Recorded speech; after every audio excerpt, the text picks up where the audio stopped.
New boss fired me for attending my cousin's memorial. Said I was obsessed with death. He handed me the termination letter across his mahogany desk, the scent of his expensive cologne stinging my nostrils. It's just not a good fit, he said, his voice smooth as oil. The same oil he probably used to slick back his hair.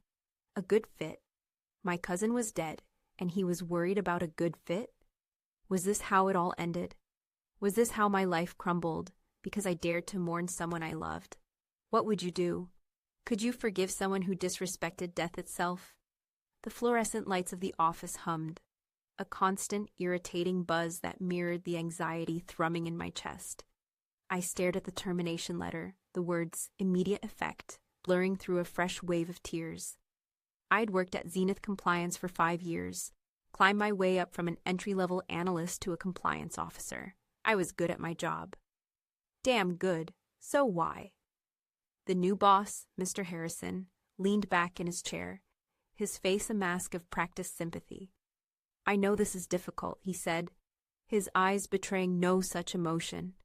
But your preoccupation with death, it's unsettling for the team.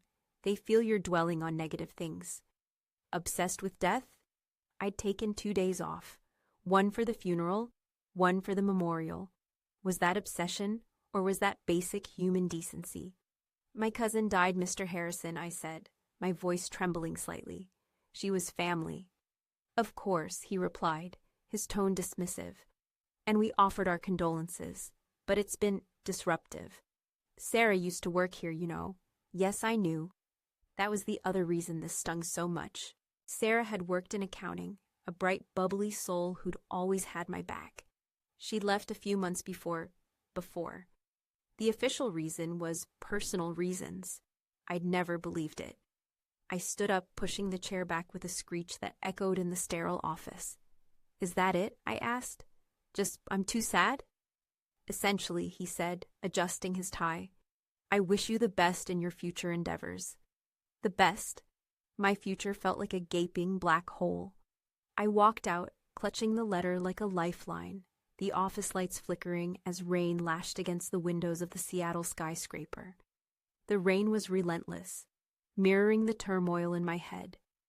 I drove home in a daze, the cityscape blurring into streaks of gray and black. My husband, Mark, was already home, working on his laptop at the kitchen table. Honey, I'm home, I said, trying to keep my voice light. He looked up, his brow furrowed. Early, aren't you? I swallowed hard. I got fired. His expression shifted from concern to something I couldn't quite decipher. Fired? What happened? I told him the story, the words tumbling out in a rush of anger and disbelief. He listened silently, his fingers drumming nervously on the table. That's harsh, he said. I'm so sorry. He got up and hugged me, but his embrace felt distant, like he was going through the motions. Was it just me, or was he acting strange? I spent hours online, scrolling through job boards, each rejection email a fresh sting. Mark was supportive in his own way. He made dinner, did the laundry, but he avoided talking about the firing. One evening I was looking for a document on his laptop. We shared a cloud storage account. When I stumbled across a folder labeled Project Nightingale, I didn't recognize the name. Curiosity piqued. I clicked on it. Inside was a series of emails between Mark and an HR director named David Carter. David Carter. That name rang a bell. Then it hit me. David had been Mark's roommate in college. They were best friends. I opened the first email. It was dated a few weeks before Sarah's death. David, thanks for the quick response. Things are getting messy here. Harrison wants everything to go away. My heart hammered in my chest. I scrolled down, reading faster, my hands shaking. Sarah's complaint. It's a serious issue. If it gets out, it could damage the company. Harrison wants it handled discreetly. Consider it done, David replied. Old college ties still count for something. Don't worry, Mark. Your secret is safe with me. My breath hitched. Sarah's complaint? What complaint? And what secret? I kept reading, each email a punch to the gut. They were talking about Sarah's complaint against Mr. Harrison. She'd accused him of harassment, of creating a hostile work environment. The emails detailed how David had buried the complaint, making it disappear from the company's records. And Mark? Mark knew about it. He was helping cover it up. I slammed the laptop shut, my head reeling. My husband, the man I trusted more than anyone, was involved in this. He knew about Sarah's complaint. He knew about the harassment, and he'd done nothing. I waited for Mark to come home, pacing the living room like a caged animal. When he... "What is this, Mark?" I demanded, shoving the laptop in his face. He paled, his eyes widening in panic. I can explain," he stammered. "Explain what? Explain how you helped cover up Sarah's harassment complaint? Explain how you let her die without doing anything?" "I didn't know she would die," he cried. I was trying to protect you. Harrison is a powerful man. I didn't want him to hurt your career." "Protect me? By betraying my cousin? By covering up a crime?" "You're lying," I said, my voice cold. "There's more to this, isn't there?" He looked away, his silence confirming my suspicions. "What is it, Mark? What are you hiding?" He hesitated, then sighed. "Harrison. He's been helping me with a business deal, a big one. If Sarah's complaint had gone public, it would have jeopardized everything. So it wasn't about protecting me. It was about protecting his own interests. He'd sacrificed Sarah, sacrificed my job, for his own gain." I turned away, the weight of his betrayal crushing me. How could I have been so blind? How could I have trusted him so completely? "I need some time," I said, my voice barely a whisper. "I need to think." I packed a bag and left, driving aimlessly through the city. The rain had stopped, but the sky remained a sullen gray. I ended up at Sarah's memorial site, a small park bench overlooking the Puget Sound. I sat there for hours, watching the ferries glide across the water, the city lights twinkling in the distance. I thought about Sarah, about her infectious laughter, her unwavering loyalty. And I thought about Mark, about the man I thought I knew, the man who had shattered my world. As I sat there, a new email notification popped up on my phone. It was from an anonymous sender. The subject line read, "Harrison's Dirty Secrets." Intrigued, I opened it. Inside was a document detailing a series of financial irregularities at Zenith Compliance. Harrison was using company funds for personal expenses, funneling money into offshore accounts. The evidence was irrefutable. The email ended with a warning. "Harrison will stop at nothing to protect his secrets. Be careful." What would you do? Expose Harrison and risk everything, or protect Mark and let him get away with his betrayal? I spent the night at a cheap motel, tossing and turning, unable to sleep. The email weighed heavily on my mind. It was a chance to expose Harrison, to avenge Sarah, to reclaim my life. But it would also mean exposing Mark, destroying his career, and possibly ending our marriage. I needed to see David Carter. I walked into his office, unannounced. He looked up, startled. "What are you doing here?" he asked, his voice tight. "I know about Sarah's complaint, David," I said, my voice steady. "I know you buried it." He paled. "I don't know what you're talking about." "Don't lie to me," I said. "I saw the emails. I know you and Mark were involved." He hesitated, then sighed. "Okay, fine. So what? What are you going to do about it?" "I'm going to expose you," I said. "I'm going to tell everyone what you did." He laughed. "Good luck with that. Who's going to believe you? It's your word against mine, and I have a lot more power than you do." He was right. I had no proof, just the emails on Mark's laptop. And if I used those, I'd be implicating him as well. Defeated, I turned to leave. As I reached the door, he said, "You know, Sarah was a real problem. She was getting too close to the truth. Harrison had to shut her up." Shut her up. What did he mean by that? I turned back, my eyes narrowed. "What are you talking about?" he smirked. "Let's just say she knew too much about Harrison's extracurricular activities. He couldn't let her expose him. It was Unfortunate. Unfortunate? He was implying that Harrison had something to do with Sarah's death. Rage surged through me, blinding me. I lunged at him, grabbing him by the collar. "You tell me everything," I demanded, my voice shaking with fury. "Tell me what happened to Sarah." He struggled against me, but I held on tight. "I don't know anything," he insisted. I swear I didn't believe him.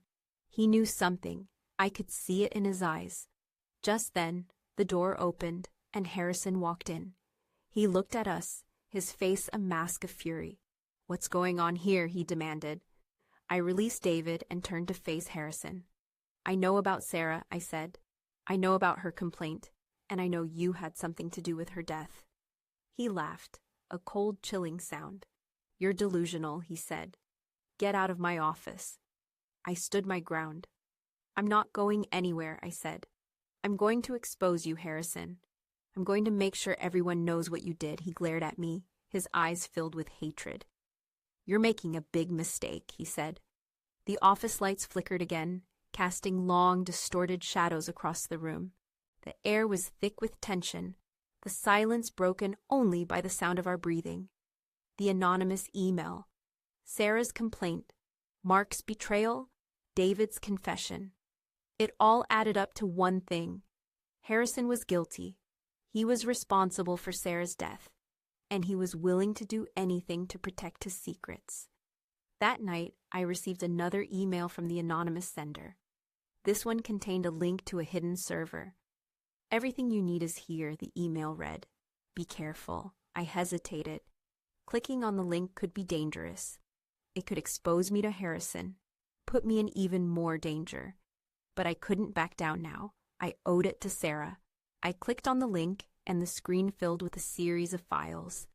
Financial records, emails, memos. It was a treasure trove of evidence that could bring Harrison down. As I started to sift through the files, I discovered something shocking, something that changed everything. Sarah hadn't just filed a complaint against Harrison. She'd also uncovered evidence of his illegal activities. She'd been planning to go to the authorities, to expose him to the world. That's why he'd killed her. I felt a surge of grief and anger so intense that I thought I might explode. He'd taken her life because she was trying to do the right thing. He'd silenced her because she was a threat to his power. I had to expose him. I had to avenge Sarah's death. But then I remembered Mark. Exposing Harrison would mean exposing him as well. He'd be implicated in the cover-up. His career would be ruined, and our marriage would be over. Could I do that to him? Could I destroy his life, even after everything he'd done? I looked at the evidence, the damning proof of Harrison's crimes. I thought about Sarah, about her bright smile, her unwavering spirit. I thought about the injustice of her death, the pain and suffering she had endured. And then I knew what I had to do. I didn't mention Mark's involvement or David's. I focused solely on Harrison's crimes, presenting the evidence in a clear, concise manner. Then I waited. The authorities acted quickly. They launched an investigation into Zenith compliance, interviewing employees, examining financial records, and gathering evidence. Harrison tried to cover his tracks, but it was too late. The evidence was overwhelming. He was arrested and charged with multiple counts of fraud, embezzlement, and obstruction of justice. David Carter was also arrested for his role in covering up Sarah's complaint. Mark was questioned, but he denied any involvement in Harrison's crimes. He claimed he had no knowledge of the cover-up, that he was simply trying to protect me. The authorities didn't believe him, but they didn't have enough evidence to charge him. He walked free. The trial was a media circus. The courtroom was packed with reporters, cameras flashing, as Harrison's crimes were laid bare for the world to see. He tried to defend himself, claiming he was innocent, that he was being framed. But the evidence was too strong. He was found guilty on all counts and sentenced to a long prison term. Sarah's death was ruled a homicide, and Harrison was charged with her murder. He was eventually convicted and sentenced to life in prison. Justice had been served. But at what cost? My marriage to Mark was over. He couldn't forgive me for exposing him, even though I hadn't actually revealed his involvement to the authorities. He blamed me for everything, for his ruined career, for the shame and humiliation he had endured. I understood his anger, but I couldn't regret what I had done. I had done what was right, what Sarah would have wanted me to do. I left Seattle, leaving behind the memories, the pain, and the betrayal. I started a new life in a new city, working for a small nonprofit organization that helps victims of workplace harassment. I found purpose in helping others, in fighting for justice, in honoring Sarah's memory. It wasn't easy. I still had nightmares, still struggled with the guilt and the grief. But I was healing. I was moving forward. One day, I received a letter from Mark. He apologized for his behavior, for his betrayal, for the pain he had caused me. He said he understood why I had done what I had done, that he asked for my forgiveness. Could I forgive him after everything he had done? It wasn't easy, but I realized that holding on to anger and resentment would only poison my own soul. I decided to forgive him, not for his sake, but for mine. Forgiveness didn't mean forgetting. It didn't mean condoning his actions. It simply meant releasing myself from the burden of hate.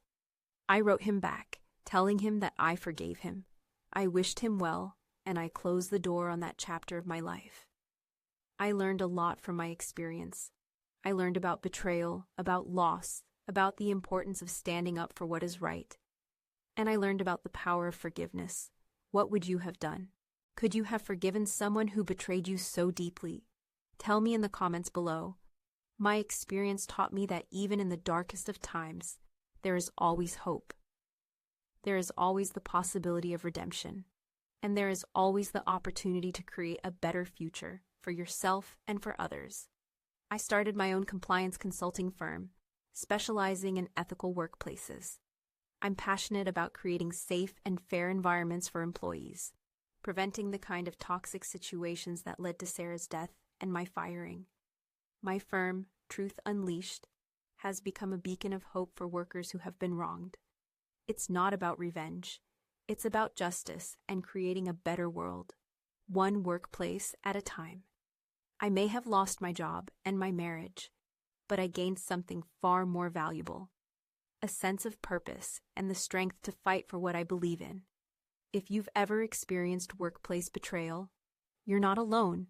Share your story in the comments below, and let's support each other. And if you like this video, be sure to like and subscribe for more true crime stories. I remember the first client I took on after starting Truth Unleashed. It was a young woman named Emily who had been sexually harassed by her supervisor. The details were eerily similar to Sarah's story, and the weight of that coincidence almost crushed me. The office where Emily worked was small, cramped, with cubicles that barely offered any privacy. The air was thick with unspoken tension, the kind that festers in toxic environments. Emily sat across from me, her hands trembling as she recounted the harassment. The way her supervisor would leer at her, the inappropriate jokes, the unwanted touching. It was all too familiar. Listening to her story, I felt a renewed sense of purpose. I knew I couldn't let what happened to Sarah happen to anyone else. "What would you do?" Emily asked, her voice barely a whisper. "If no one believed you?" I looked at her, and I saw Sarah. I saw myself. "I would find a way," I said, my voice firm. "I would find the truth, and I would make sure everyone knew it." We worked together for months, gathering evidence, building a case. It was an uphill battle. Emily's supervisor was well connected, with powerful allies who tried to discredit her, to silence her. But we refused to give up. We filed a lawsuit, and the case went to trial. The courtroom was packed, just like it had been for Harrison's trial. Emily was terrified, but she stood tall, her voice clear and strong as she testified about the harassment she had endured. Her supervisor denied everything, painting himself as the victim, claiming that Emily was simply trying to extort him. But the evidence was on our side. We presented emails, text messages, and witness testimony that proved his guilt. The jury deliberated for hours, but in the end, they sided with Emily. They found her supervisor guilty of sexual harassment, and they awarded her a significant sum in damages. Emily won. Justice had been served again. As I watched Emily celebrate her victory, I felt a sense of satisfaction that I hadn't felt in a long time. I had helped her find her voice, to reclaim her power, and in doing so, I had honored Sarah's memory. The rain always seemed to follow me. Months later, I was back in Seattle for a conference, a compliance seminar. The moment I stepped off the plane, the familiar drizzle greeted me. I found myself drawn back to the waterfront, the place where I'd often met Sarah for coffee. The aroma of roasted beans and salt water was a bittersweet reminder of everything I had lost. I sat at a cafe, a steaming mug warming my hands, watching the ferries crisscross the Sound. It was then that I saw him, Mark. He looked older, more worn. He was sitting alone, staring out at the water. He hadn't seen me. I hesitated, my heart pounding in my chest. Should I go over and talk to him? Or should I just walk away? After what felt like an eternity, I decided to approach him. He looked up, startled, when I sat down across from him. "Hi, Mark," I said, my voice barely above a whisper. He stared at me for a moment, his eyes filled with a mix of surprise and regret. "Hello," he said, his voice hoarse. "What are you doing here?" "I was here for a conference," I said. "I just wanted to say, I'm glad you seem okay." A long silence hung in the air. The cafe bustled around us, oblivious to the intense emotions swirling between us. I still think about you every day." I didn't say anything. What was there to say? "I messed up," he continued, his voice thick with emotion. "I made a terrible mistake, and I lost everything." I nodded slowly. "I know," I said. "But you can't let that define you, Mark. You have to move on." He looked at me, his eyes pleading. "Can you ever forgive me? Really forgive me?" "I already have," I said. "But that doesn't erase what happened. We can't go back." He nodded sadly. "I know. I don't expect you to. I needed you to know that I'm sorry," and he glanced away, out over the water again, the drizzle clinging to his hair. The clouds hung low, heavy with unshed tears. "I'm seeing someone," he said quietly after a while. "Her name is Lisa. She's good to me." I smiled faintly. "I'm glad, Mark. I really am. I want you to be happy." We sat in silence for a few more minutes, the weight of the past hanging heavy between us. Then I stood up. "I have to go," I said. "It was nice seeing you, Mark." He nodded, his eyes still filled with regret. "You too," he said. "Take care of yourself." I turned and walked away, leaving him sitting alone by the water. I didn't look back. I walked along the piers, watching the boats bob gently in the harbor, the cries of the gulls echoing in the air. The weight I had been carrying for so long seemed to lift, just a little. Forgiving Mark hadn't erased the pain, but it had freed me. It had allowed me to move on, to embrace my future without the burden of the past. What would you have done? Would you have spoken to him? Would you have stayed silent? These are the questions I grapple with often. A few years have passed. Truth Unleashed is thriving. I've expanded the team, hiring other survivors of workplace abuse. We're making a real difference, helping people find justice and healing. I even testified before Congress, advocating for stronger workplace protections. It felt like Sarah was right there beside me.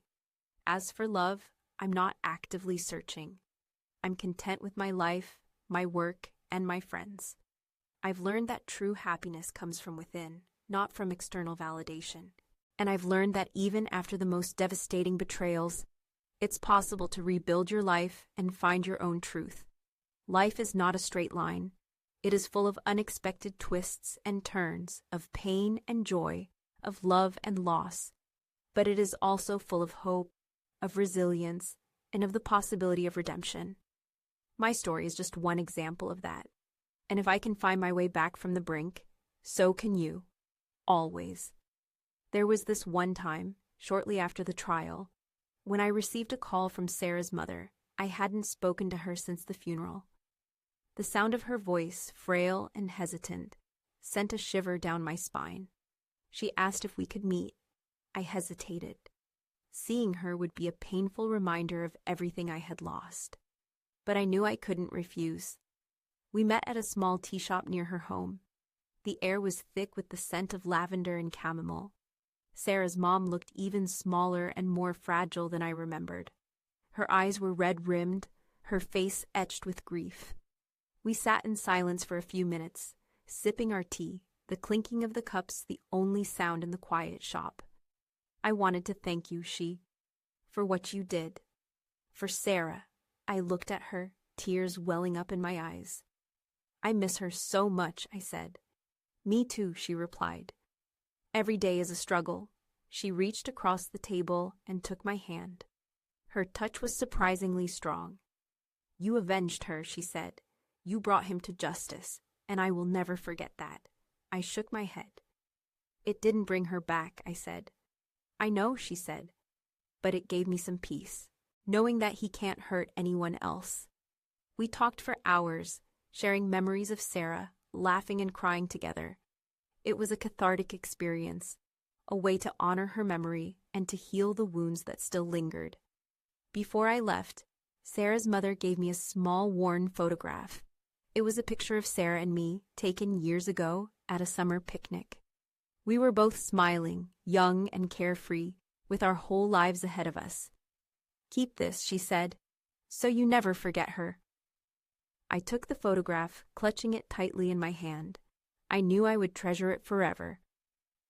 Another case that sticks with me involved a whistleblower named David, who worked for a large pharmaceutical company. He discovered that the company was manipulating clinical trial data to get a new drug approved, even though it had serious side effects. He tried to report his findings internally, but his superiors ignored him. They even threatened him, warning him that if he went public, he would face severe consequences. He came to me, desperate for help. He had copies of the manipulated data, emails, and memos that proved the company's wrongdoing, but he was afraid to come forward. He feared for his job, his reputation, and his safety. The company was powerful and ruthless, and he knew they would stop at nothing to protect their interests. What would you do, he asked me, his voice filled with fear, if you knew you were putting your life on the line? I looked at him, and I saw myself in his place.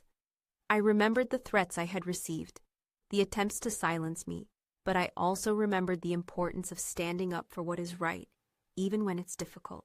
I would tell the truth, I said, my voice firm. I would expose them, no matter the cost. We worked together to create a comprehensive report, documenting the company's wrongdoing and presenting the evidence in a clear and compelling manner. We then leaked the report to the media, triggering a massive public outcry. The authorities launched an investigation, and the company's stock price plummeted. The executives who were responsible for the data manipulation were eventually arrested and charged with fraud. David was hailed as a hero. He had saved lives by exposing the truth. It was a risky decision, and it had come at a great cost. He lost his job, his reputation was tarnished, and he faced constant threats. But he never regretted his actions. He knew he had done the right thing. Sometimes I wonder if Sarah would be proud of the work I'm doing. I imagine her smiling down at me, her eyes sparkling with pride. I like to think that she is, that she knows I'm trying to make the world a better place, one case at a time. The rain is falling again. It's a steady, persistent drizzle, the kind that soaks you to the bone. I'm sitting in my office looking out the window at the city lights. The phone rings. It's a new client, another victim of workplace abuse. I take a deep breath and answer the call. Truth unleashed, I say, my voice calm and professional. How can I help you? And the story begins again. This one time, I got a call from someone who refused to give their name. Just a whispered voice on the other end of the line, barely audible above the static. They claimed to have information about Harrison, something that hadn't come out during the trial. They said it was about Sarah. Of course, that snagged my attention. This mysterious caller wanted to meet, but only in a very specific, secluded spot. A deserted pier down by the docks, late at night. It felt like something out of a bad movie, but I couldn't resist. I had to know what they knew. The pier was even creepier than I imagined. The wooden planks creaked under my feet, the only light coming from a flickering street lamp at the far end. The air was thick with the smell of salt and decay. I waited, my heart pounding, scanning the shadows for any sign of movement. After what felt like an eternity, a figure emerged from the darkness. It was a man, his face obscured by a hooded jacket. He spoke in hushed tones. "I worked with Harrison," he said, "at Zenith, before all of this." He paused, glancing nervously around. "I know what really happened to Sarah." My breath caught in my throat. "Tell me," I demanded. He hesitated, then took a deep breath. "Harrison didn't just harass her," he whispered. "He was obsessed with her. He wouldn't leave her alone. He made her life a living hell." He said Sarah had confided in him, telling him about the constant unwanted attention, the inappropriate comments, the veiled threats. She was terrified. He paused again, the silence broken only by the sound of the waves crashing against the pier. "He found out she was going to report him," the man continued. "To the authorities. He panicked. He knew it would ruin him." What he said, "He didn't just kill her," he whispered. "He made it look like an overdose." He claimed Harrison had someone plant drugs in Sarah's apartment, then staged the scene to make it appear like she had accidentally overdosed. It was a meticulous, calculated plan. I felt a surge of rage so intense that I almost blacked out. He hadn't just harassed her. He had stalked her, tormented her, and then murdered her in cold blood. And he had gotten away with it. At least partially. I had gotten him on fraud, but not murder. The man looked at me, his eyes filled with fear. "I shouldn't have told you this," he said. "He has connections. He's dangerous." He turned to leave, disappearing back into the darkness. "Wait," I shouted. "Who are you? Why are you telling me this?" He didn't answer. He just vanished, leaving me alone on the pier, trembling with anger and grief. I went to the police. I told them everything the man had said. But without a name, without any concrete evidence, they couldn't do anything. They said it was just hearsay. I was back where I started. I decided to investigate on my own. I tracked down other former employees of Zenith, people who had worked with Harrison and Sarah. Most were too afraid to talk, but a few were willing to share their stories. They confirmed what the mysterious man had told me. Harrison had been obsessed with Sarah. He had made her life miserable, and he was capable of anything. I was determined to prove it. I spent months poring over old documents, emails, and memos, searching for any clue that could connect Harrison to Sarah's death. It was a painstaking process, but I refused to give up. I owed it to Sarah. One evening, I found something, an email, buried deep within a hidden archive. It was from Harrison to an acquaintance, discussing the problem of Sarah. The language was coded, but the meaning was clear. He wanted her silenced. And then, another clue. A receipt for a large cash withdrawal, made the day before Sarah's death. The receipt was unsigned, but the amount matched the amount of money the mysterious man claimed Harrison had paid to have Sarah's death staged. I took the evidence to the police. This time, they listened. They reopened the investigation into Sarah's death.